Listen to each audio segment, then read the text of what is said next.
Formula One has two paths to the grid. One is paid for, one is earned, and the distance between them decides everything. Starting with Nikita Mazepin. While some drivers arrive in Formula One with a helmet and a dream, Nikita arrived with a surname and a sponsor so big it was basically bolted to the car.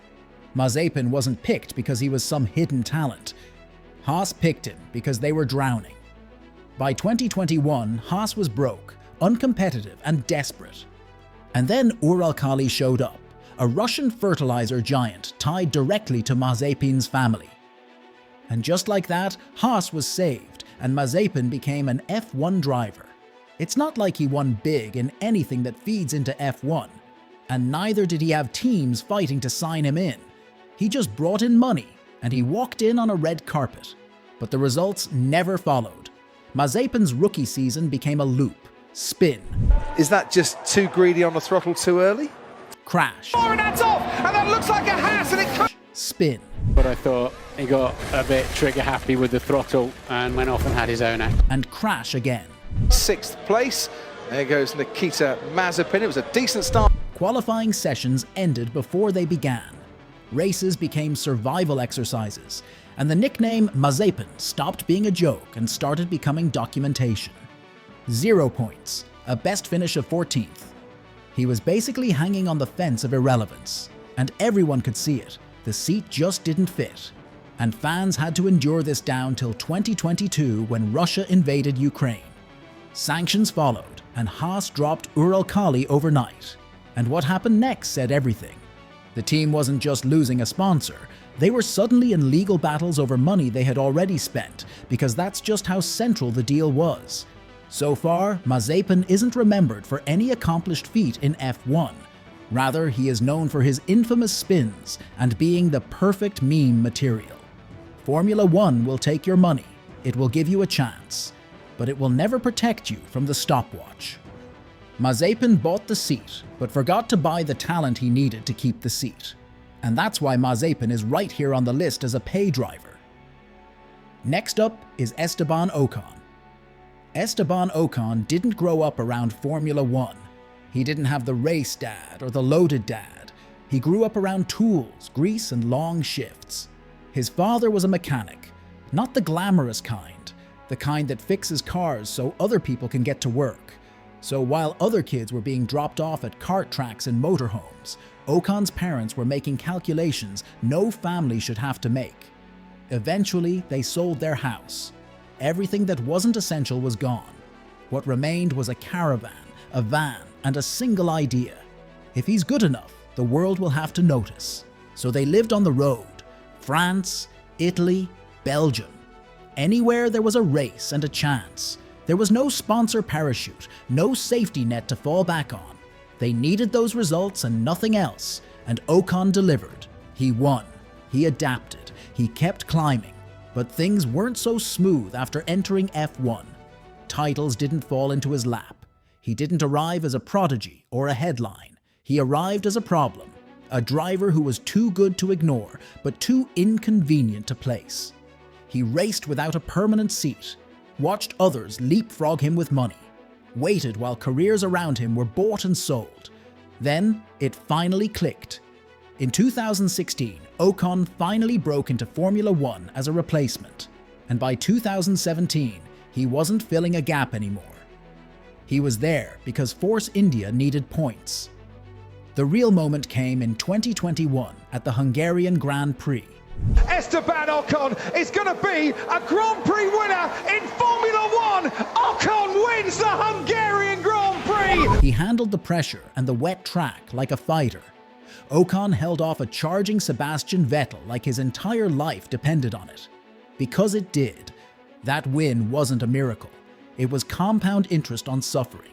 Every night in the caravan, every race where quitting would have been cheaper. Every season, he was told to wait. He might not have joined Formula One with money, but he brought along receipts. And that's what places him firmly in the earned tier of drivers. He survived long enough to make it all count. Lance Stroll is another driver you can't just ignore. Stroll came into Formula One with enough money to reshape and revamp teams, so the grid had no choice but to make way for him. Let's be honest, Stroll isn't talentless, but talent was never the deciding factor. Access was. His junior career was wrapped in advantages most drivers never see. Top teams, top engineers, unlimited testing, private programs that turned preparation into a luxury item. Where others fought for scraps, Lance trained in abundance. And then came Formula One. His F1 story starts the same way many pay driver stories do, with a struggling team and a check big enough to delay the inevitable. Williams was sliding downhill in the mid-2000s. Results were fading. Sponsors were thinning out. Then the money arrived, and along with it came Lance Stroll. The deal was sweet. Williams got a minute to breathe, and Lance got F1. So he debuted in 2017. He had solid rookie moments. Podium in Baku.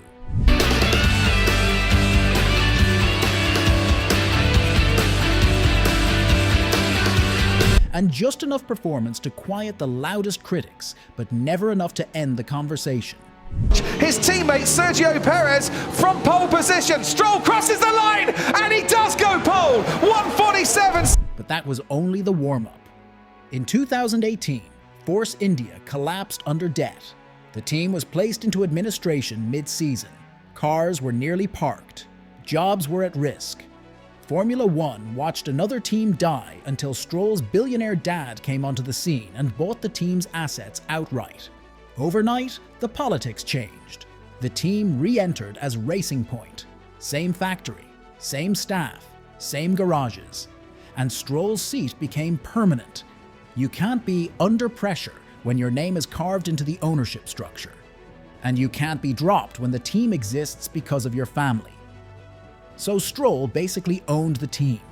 It didn't matter if he had bad or good races, he would still have a seat at the start of each season. Racing Point became Aston Martin. The badge changed, the budgets grew, the ambition expanded, but the seat remained. Because when you are a pay driver with a billionaire father, your speed doesn't matter anymore. The only constant as everything changes around you is that you will always have a seat. Now, Lewis Hamilton had a completely different story. Hamilton didn't arrive in Formula One quietly, but he didn't buy his way in either. He was noticed. At 8 years old, Hamilton walked up to Ron Dennis and asked for a drive. Dennis told him to come back later. 5 years later, he did, and this time, Dennis was ready. McLaren signed Hamilton to their young driver program when he was just 13 years old. Not because of money, because he was winning everything in front of him. McLaren wasn't running a charity, they were running an investment, and Hamilton proved he was worth every single penny. From that moment on, Hamilton carried expectations most drivers never face. Every race mattered, every mistake echoed, and instead of shrinking, he accelerated. Titles followed. Junior formulas fell one by one. By the time Hamilton reached Formula One in 2007, he was ready to fight. And he did. As a rookie, Hamilton went wheel-to-wheel with Fernando Alonso, a reigning double world champion. In equal machinery, no warm-up year, no grace period. Podium in his first race.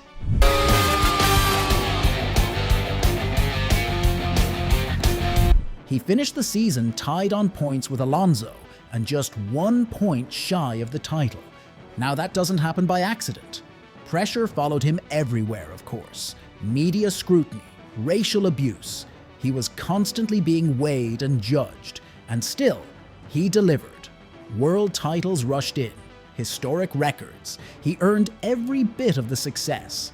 McLaren didn't keep him because of backing. Mercedes didn't build an era around him because of branding. They did it because he kept winning.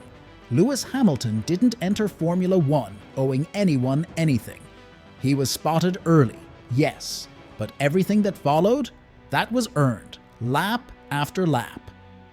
And in a sport that eats promises alive, Hamilton became the rare thing money can't buy. And that's why he is undeniably an earned driver. Moving on to Nicholas Latifi. Latifi's Formula One story sits in an uncomfortable middle ground. Unlike some pay drivers, Latifi wasn't hopeless. He wasn't a walking punchline. He had results, podiums in junior series, years of experience, enough on paper to argue his case. But in Formula One, paper doesn't control the narrative. Money does. Latifi arrived at Williams backed by serious funding, most notably through Sofina Foods and associated sponsors tied to his family. At a time when Williams was bleeding financially, that backing mattered a lot. And once that context existed, it never went away. Every mistake became louder. Every crash felt political. That car as well, and you always have to hope, as we did with Carlos Sainz today. Every slow lap was framed as evidence. Latifi didn't get the benefit of silence. In 2020, he entered Formula One with a team rebuilding from the ruins. Williams was slow, fragile, and desperate for stability. Latifi provided it financially. On track, though, he struggled to keep up with a resurgent George Russell. The gap grew, and of course the pressure followed. By 2021, moments like his podium at the chaotic Belgian Grand Prix looked like redemption. Because even when he finished well, nobody believed it changed the equation. And that's just the curse of the sponsor-shaped seat. Once fans think you paid to be there, you don't get neutral judgment. You get suspicion. Every spin confirms it. Just spun The the yellow rears up, sausage curve as well. Not even sure, I think it's probably before that. Every failure reinforces it. Although Latifi was not out of place like Mazepin, he wasn't shielded by ownership Lyle Stroll either. He was stuck between good enough to stay and never convincing enough to belong. So when Williams finally found alternative funding and a new direction, Latifi's protection evaporated. His career ended just as fast as it started. This pay driver didn't last long because once fans smell that you bought your seat, they never relent. Going to the other side of the coin is Fernando Alonso. Fernando Alonso didn't come from money. It was quite the opposite. He grew up in Oviedo, Spain. There was no racing dynasty, no investors. His father was a factory worker and a mechanic, so he had to build Fernando's first kart by hand, piece by piece, because buying one wasn't an option. That kart wasn't fast, but Fernando was. From the start, he raced like someone who knew there was no backup plan, no family fortune waiting if this failed. Just talent and a ladder that had to be climbed one rung at a time. He dominated junior categories. And when Alonso reached Formula One in 2001, he didn't arrive at the front. He arrived at Minardi, the backmarker's backmarker. But even there, something was obvious. He was faster than the car, faster than the expectation, faster than the moment he was given. Renault noticed, and when the chance came, Alonso took everything. In 2005 and 2006, he did what was supposed to be impossible. He beat Michael Schumacher. Twice. Back-to-back championships without money or privilege in the picture. After that, Formula One turned sour for him. Bad decisions, worse cars, years wasted in machines that couldn't match his ability. But even then, Alonso didn't fade. He dragged points out of nothing, podiums out of chaos. Rivals just had to respect him because they saw how dangerous he was. And that's what makes earned drivers a different breed. If the car is the problem, they don't get blamed. The car takes the full blame. In spite of Alonso's tragic career, he outlasted teams. He outdrove eras. He remained relevant despite the regulations change. And that's exactly why Alonso is an earned driver. He fought for every lap, every season, every comeback. And in a sport obsessed with access, he is proof that talent never expires. In the world of pay and earned drivers, there are also gray zones like Sergio Perez. Sergio Perez is the case everyone argues about, and that's exactly why he matters. Because yes, he arrived with money, Telmex, Carlos Slim, corporate backing strong enough to raise eyebrows the moment his name appeared on the grid. Perez didn't hide it, and Formula One didn't ignore it. When he entered F1 with Sauber in 2011, the funding was part of the deal. Sauber needed stability. Telmex provided it. And just like that, Perez was kinda labeled as another driver who paid his way in. But here's where the story breaks away. Perez didn't waste the seat. In a midfield car, he kept finishing higher than expected. Podiums followed, tire management that bordered on witchcraft, Races where he made strategy look like instinct. The kind of performances that force teams into an uncomfortable position because now you can't tell where the money ends and the talent begins. McLaren came next, and it didn't work. The car was wrong. The fit was worse. And for a moment it looked like the stereotype would win. But Perez didn't vanish. He went back into the midfield and did what earned drivers do. He survived. Years at Force India and Racing Point weren't glamorous, but they were relentless. Points, podiums, consistency, no drama, no excuses. And by the time Red Bull called, the money didn't matter anymore. You don't survive a decade in Formula One on sponsorship alone. You don't win races at the sharp end by accident. And you don't become a championship wingman unless you've already proven you belong. So the pay label didn't stick. Money got him in the room. But talent kept him from being asked to leave. Another grey is Max Verstappen. Max Verstappen didn't grow up poor, and he never pretended he did. His father was Jos Verstappen, a Formula One driver, financially comfortable, deeply connected, and fully capable of opening doors most kids never even see. So karting equipment was covered, travel covered, contacts everywhere, and that matters. Let's not pretend. But money didn't make Max Verstappen. From the moment Max entered single-seaters, he was treated like a test case. Too young, too fast, too reckless. Every lap was judged, every mistake amplified, and instead of braking, he accelerated.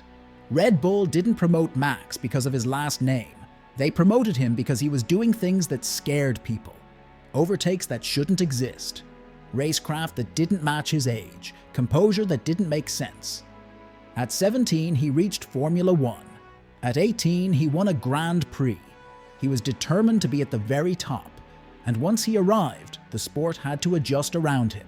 Rules were rewritten. Standards recalibrated. Expectations shifted. Because now there was a driver who didn't need to learn F1, he was already shaping it. So yes, Max Verstappen had access. But access doesn't create dominance. You can fund a career, but can't manufacture talent. And talent is right there in his name. There you have it. Formula One will take anyone's money, but it only keeps the ones who can justify the lap time.